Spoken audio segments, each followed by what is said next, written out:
kita mulai pembelajaran, mari kita berdoa. Dalam hati untuk saya masing-masing, berdoa dimulai.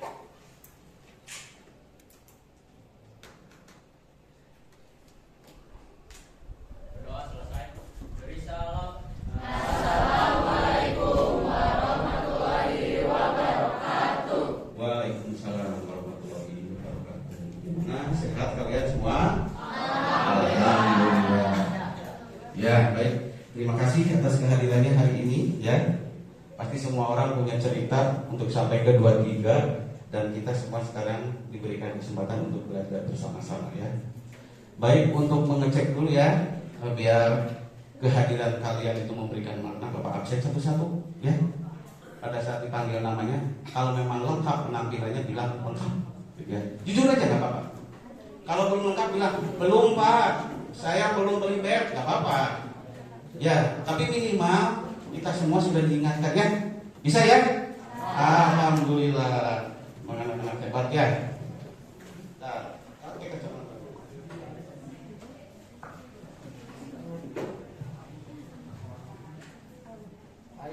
IC. Alhamdulillah.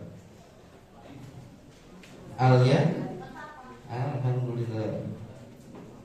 Anissa. Alhamdulillah. Arka. Alhamdulillah. Azhara. Lengkap Pak. Alhamdulillah. Baik Haki. Oh, luar biasa. Rambutnya udah nyaman. Alhamdulillah. Alhamdulillah. Ya nggak apa-apa. Kalau nyaman nggak apa-apa. Alhamdulillah ya. Berliana. Lengkap. Alhamdulillah. Alhamdulillah, terima kasih, luar biasa, tepuk tangan buat kalian. Terima kasih ya. Berarti kalian betul-betul berniat ingin sekolah ke 23 dan bangga dengan 23. Kalau lengkap kan berarti memasang grade 23 ya? Iya, berarti kalian senang dengan grade itu ya? Ya, alhamdulillah, mudah-mudahan bisa dijaga terus ya. Nah baik Bapak, sebelum pembelajaran supaya nyaman untuk semuanya, kira-kira jujur ya, ada yang hari ini sedang bahagia? Coba. Oh, sedih kabeh. Nah, 1, 2, 3, 4, 5, 6, 10 lah pokoknya ya. Yang sedang merasa sedih atau gundah, nggak apa-apa. Ada nggak? Bahagia semua, tapi nggak ngacung juga.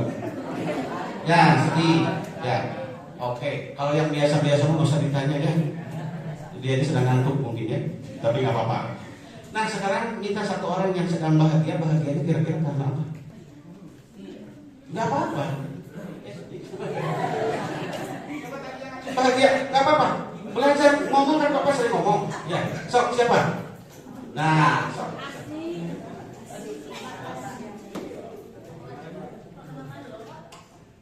Iya. Ya, aku Aisy, absen 1. Aku bahagia soalnya bisa sekolah di kelas 3, Pak. Bangga, Pak. Iya, tepuk tangan. Satu orang lagi itu laki-laki yang bahagia. Sok. Gimana? Maksudnya Bapak nanya begini, biar kebahagiaan itu bisa berbagi dengan kita semua, gitu ya. Sok.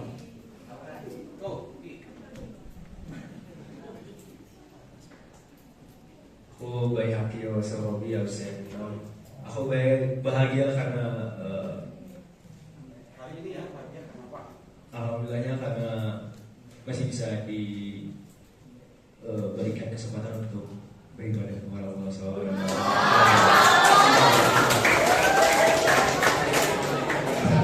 Ya, tetapi supaya tetap aman, tetap nyaman, Bapak ingatkan kembali bahwa sebelumnya kita sudah melakukan kesepakatan ini.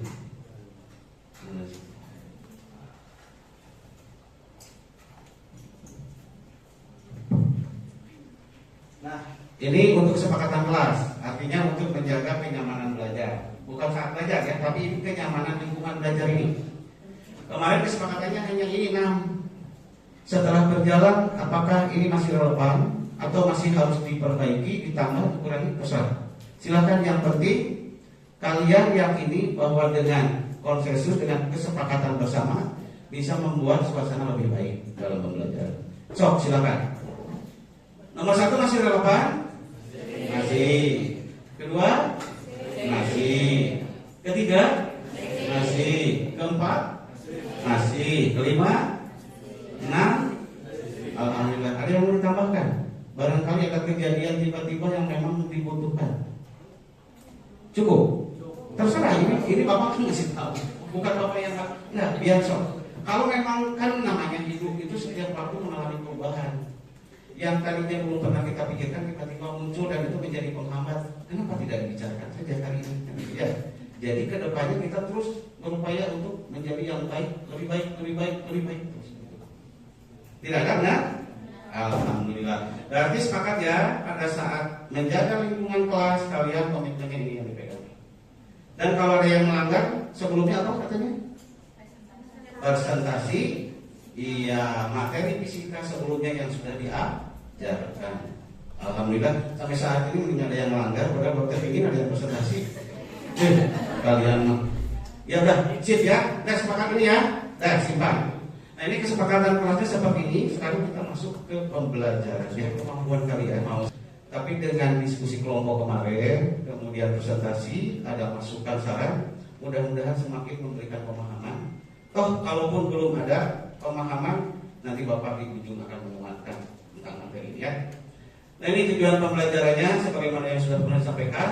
Kita diminta menganalisis hubungan gaya, massa, dan percepatan pada konsep dinamika gerak dan penerapannya untuk memecahkan masalah dalam kehidupan sehari-hari. Maka kalau melihat tujuannya seperti ini, ya, bahan presentasi harus mengakomodir ini semua, ya. Dan kemarin yang kelompok 1 sudah cukup bagus, nanti tinggal kuatkan lagi, lengkapi lagi. Nah, bukti bahwa kalian nanti berhasil pembelajaran itu ada indikatornya. Setelah melakukan diskusi kelompok, hasil eksplorasi konsep dinamika gerak, peserta didik dapat mengidentifikasi hubungan besaran gaya, massa, dan percepatan melalui kegiatan presentasi. Jadi, nanti kalian presentasi berikan penguatan hubungan antara gaya, percepatan, massa, gitu ya, berikan. Nah, sehingga nanti pemahamannya kita bisa sama. Yang kedua indikatornya, peserta didik dapat menghubungkan konsep yang dipahaminya untuk memecahkan masalah dalam kehidupan sehari-hari. Nah, tadi kan konsepnya sudah nih. Kalau sudah benar bisa, oh, saya tahu konsepnya gaya itu apa, massa itu bagaimana, percepatan apa dihubungkan hingga memberikan makna kan ya. Nah, makna tadi kenapa harus dipelajari? Pasti ada manfaatnya. Apa manfaatnya? Itu ada nih. Kita bisa melihat pada berbagai peristiwa dalam kehidupan nyata aja. Jangan menghayal sehingga kamu jadi bingung gitu. Nah yang real aja, yang sederhana tapi memang memberi pesan konsep ini. Dan kalau ini dipahami, kamu menemukan masalah apapun yang berhubungan dengan dinamika gerak pasti bisa menyelesaikannya, gitu ya. Sampai sini ada yang mau ditanyakan? Cukup? Wih, luar biasa. Tepuk tangan dulu buat mantap ya. Selanjutnya kita akan melakukan presentasi ya. Namun sebelum melakukan presentasi, sebagaimana biasa kita sepakati dulu pendekatannya mau seperti apa presentasi itu, supaya semua memiliki komitmen untuk melaksanakan kegiatan presentasi ini betul-betul kalian sesuai dengan kesepakatan bersama, gitu ya. Jadi jangan sampai dipedol, oh si itu mah emak dibantuan juga enggak, karena ada rambu-rambunya ya. Kita coba lihat. Melalui presentasi ini kalian bisa betul-betul mengeksplor apa yang sudah pernah secara mandiri dan nantinya bisa memberikan pemahaman yang lebih kuat, gitu ya. Ditambah lagi di akhir mungkin Bapak akan memberikan warahmatullahi wabarakatuh. Waalaikumsalam warahmatullahi wabarakatuh. Selamat siang semuanya. Perkenalkan, saya Hainova Ikrediansyah sebagai perwakilan dari kelompok 5. Di sini saya akan mempresentasikan hasil kerja kami di mana mengenai materi dinamika gerak. Oke, di sini saya ingin memperkenalkan dulu kawan-kawan saya di kelompok 5. Di sini ada Hana Nadira dan saya Nazla Handatul Ani. Saya berasal dari Asmeni. Oke, di kita lanjut aja ke isi dari PPT. Oke. Oke, di sini udah ada ya, kata Bang Win, kenal kan pasti kan suatu kelas ya. Oke. Oke, sebelum kita lanjut ke isi dari dinamika gerak, kita harus tahu apa sih arti dari dinamika gerak itu sendiri. Nah, makanya di sini pengertian dari dinamika gerak adalah cabang ilmu fisika yang mempelajari tentang gerak benda serta penyebab terjadinya gerak tersebut. Dinamika gerak melibatkan konsep gaya, masa percepatan dan interaksi antar benda, seperti yang mungkin sudah dijelaskan oleh Pak Teddy. Oke, mungkin lanjut saya. Ini sudah pada mengerti kan pengertian dari dinamika gerak? Oke, lanjut. Nah, di sini dinamika gerak ini terpengaruhi oleh yang namanya tuh hukum Newton. Hukum Newtonnya ada 3. Nah, pertama ini hukum Newton 1 atau dapat disebut dengan hukum inersia, di mana seperti dalam PPT, saat suatu benda sedang diam maka benda akan tetap diam, dan benda yang sedang bergerak lurus, peraturan akan terus bergerak lurus, peraturan jika resultan gaya yang bekerja sama dengan 0. Ya mungkin ini banyak sekali kata-katanya dan saya akan berikan contoh. Di mana hukum Newton 1 ini seperti yang dijelaskan ini, apabila benda itu diam atau gerak lurus peraturan tanpa adanya gaya dari luar atau gaya yang mendorongnya atau menariknya, maka benda itu akan diam atau statis. Nah, jadi misalnya saya akan memberikan contoh. Misalnya saya meletakkan sebuah botol minum di sini. Nah, di sini botol minum ini tidak bergerak karena tidak ada gaya yang mendorong atau menariknya. Nah, ini yang disebut dengan hukum inersia. Jadi apabila saya begini, nah itu artinya benda tidak diam dan bergerak. Nah, itu artinya membuktikan bahwa sebuah benda itu sudah bergerak. Nah, itu akan memberikan gaya kinetis, di mana resistensi dari benda itu akan lebih rendah dibanding saat gaya statis. Makanya saat kita mendorong sebuah benda dan itu berat dan namun sudah bergerak, itu kedepannya pasti akan lebih ringan lagi kan. Nah, itu yang disebut dengan gaya kinetis. Makanya disebut bahwa koefisien gaya gesek statis akan lebih besar ketimbang gaya gesek kinetis. Soalnya saat benda tersebut sudah bergerak, maka cenderung gaya dari benda tersebut akan lebih rendah. Oke, begitu kawan-kawan. Ya, terima kasih Kak Yuno sudah menyampaikan hasil diskusinya ya bertiga ya. Meskipun Bapak belum menjelaskan apa-apa tentang tema ini, tapi setidaknya sudah mencoba berliterasi sebetulnya. Ya, terlepas benar salah, yang penting kalian sudah belajar. Bapak apresiasi dan tepuk tangan buat kalian. Sebentar ini turun dulu. Oke. Oke. Absennya sebutkan gitu ya. 3, 2, 1. Absen berapa Kak? 14 Pak. Oke, ada. Sebelumnya perkenalkan nama saya Francisca Desti Prastini, absen 14. Izin bertanya terkait dengan materi tentang gaya gesek yang sudah disampaikan tadi. Kan dapat disimpulkan kalau gaya gesek itu kan merupakan gaya yang arahnya itu tangensial terhadap permukaan sentuh suatu benda. Nah, dari sifat-sifatnya itu sebagai contoh dalam kehidupan sehari-hari kan komponen mesin kendaraan itu suka bergesekan satu sama lain, sehingga kayak menimbulkan energi panas lah, energi lain yang kalor, sehingga kan menyebabkan berbagai macam kerugian ya, kayak misal bahan bakarnya jadi lebih boros, mesinnya jadi lebih panas dan lain-lain. Nah, sebenarnya kenapa sih gaya gesek itu tuh bisa dipostulatkan sama dengan gaya normal adanya gesekan tersebut gitu? Apa hubungannya dengan yang dicontohkan tadi? Hubungannya itu kayak antara yang dicontohkan pada hukum Newton yang ketiga, gesekan antara kaki dan tanah, dengan hubungan gesekan antara komponen mesin kendaraan. Terima kasih. Tepuk tangan. Ini pertanyaannya seorang insinyur mesin. Ya, kalau mau ke ITB ambil jurusan mesin, ini nanti akan dikupas tuntas. Ya, luar biasa. Gimana, mau langsung aja biar gitu ya? Langsung kelompoknya boleh membantu. Mau siapa dulu yang mau menjawab, silakan. Oke, lupa absennya ya, sebutkan ya.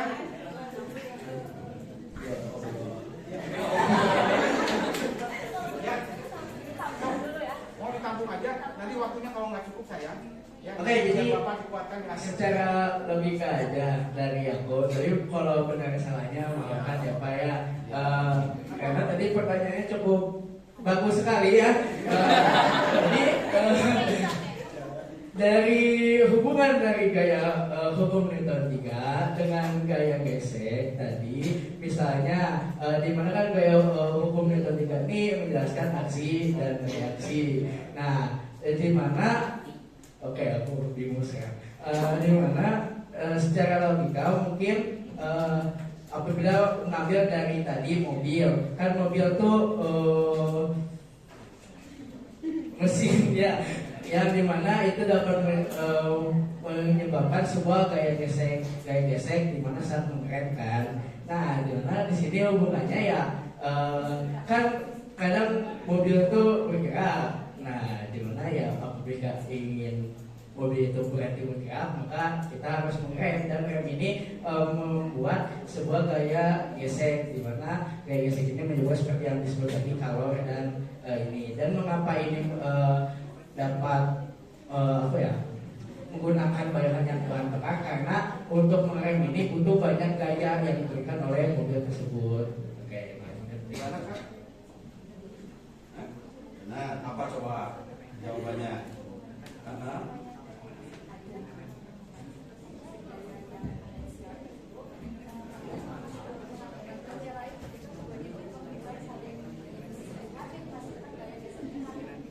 gaya tangan siapa kayak gitu? Gaya tangan siapa itu seperti apa? Gayanya tuh arahnya tuh kayak terhadap permukaan benda. Iya.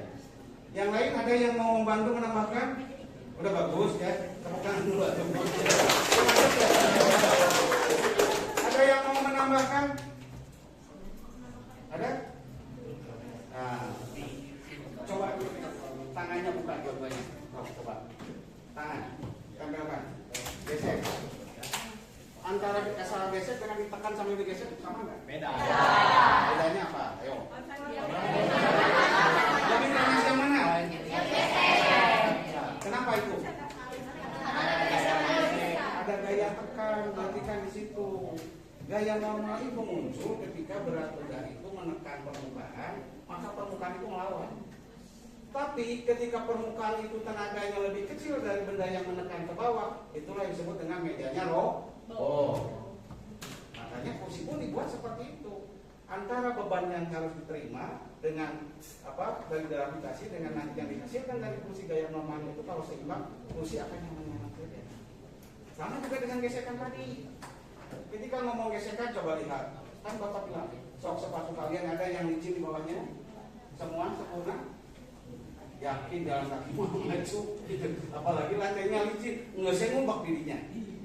Jadi gesekan itu ada yang bermanfaat, ada juga yang tidak bermanfaat. Merugikan itu aja. Nah tadi itu kan kalau direm nanti ada interaksi gesekan, akhirnya menghasilkan panas. Kalau menghasilkan panas kan berarti energi kan keterbuang kan gitu ya. Yaitu negatifnya. Tapi positifnya, bayangkan kalau mobil mau berhenti tanpa direm, bisa nggak? Kaki kamu keluar. Kan nggak mungkin. Nah, jadi manfaatnya pasti ada, tapi kerugian itulah pentingnya dipelajari. Dengan mempelajari ini, mudah-mudahan kalian tertarik. Saya juga jadi ingin bisa mesin, sok masuk ke teknik mesin. Ya, pasti akan diperdalam lagi, lebih tahu lagi, dan nanti ilmunya termasuk gesek-gesek itu mungkin di sini mah aneh. Tapi kalau di Eropa sana yang musimnya musim dingin, gesek-gesek itu udah biasa pagi-pagi kita gesek aja. Karena untuk menghangatkan tubuhnya. Ya, itu. Tapi kalau nggak tahu ilmu aja ya, paling juga lewat-lewat saja. Itulah pentingnya belajar. Oke, ya. Berarti sudah ya yang kelompok tadi itu dulu. Nanti dikuatkan lagi secara detailnya terkait dengan perumusannya Bapak yang akan menyampaikan ya. Hubungan di grup ada refleksi pembelajaran hari ini. Kira-kira menurut kamu apa kurangnya biar nanti Bapak ketemu lagi sudah bisa nyaman belajar dengan kalian. Lebih nyaman lagi kan? Sudah nyaman sekarang nggak? Supaya lebih nyaman lagi. Ya. Tapi jangan tidur semua ya.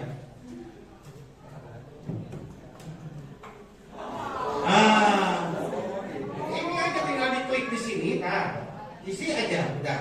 Nanti Bapak akan baca sendiri kok tuh. Senang mengenai materi kali ini bisa berkomunikasi dalam memecahkan masalah bersama. Alhamdulillah. Tuh, satu. Tuh, kan ada 36. Itu bagus. Saya merasakan bahwa hari ini sangat seru. Saya senang bisa berdiskusi satu sama lain dan bertukar pikiran. Amin. Pembelajaran hari ini sangat efektif. Pembawaan materi oleh pesantren yang sangat mudah dipahami. Luar biasa, no. Tepuk tangan, no. Luar biasa. Hari ini tidak ada kekurangannya, semuanya seru. Saya harap pembelajaran selanjutnya akan lebih banyak diskusi seperti ini. Di ruang multi, jangan, yang ngamuk. Iya, kelas aja. Ya. Sekali-kali boleh. Pembelajaran hari ini menyenangkan, sangat menguatkan pemahaman, bagus. Atau yang itu yang negatif juga nggak apa-apa. Yang penting mah bisa dipertanggungjawabkan. Nggak akan kajian lama, Bapak kan cukup. Itu aja. Oke, situ saja mungkin kita cukupkan. Terima kasih. Assalamualaikum warahmatullahi wabarakatuh. Iya. Silakan kembali kelas ya. Ibunya masih di